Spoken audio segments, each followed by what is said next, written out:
Toshkent viloyatida Spark qo'ylar podasini urib yuborib, yonib ketdi.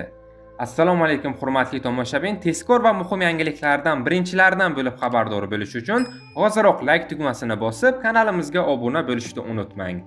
Toshkent viloyatining Ohangaron tumanida Spark urib ketishi oqibatida 22 bosh qo'y podasi nobud bo'ldi.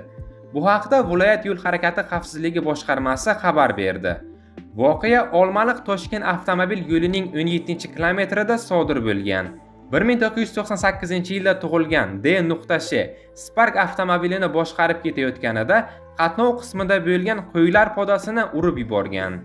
Haydovchi transport vositasini to'xtatib tushganidan so'ng avtomobilda yong'in kelib chiqqan. Hodisa natijasida haydovchining sog'lig'iga ziyon yetmagan. Spark to'liq yonib ketgan.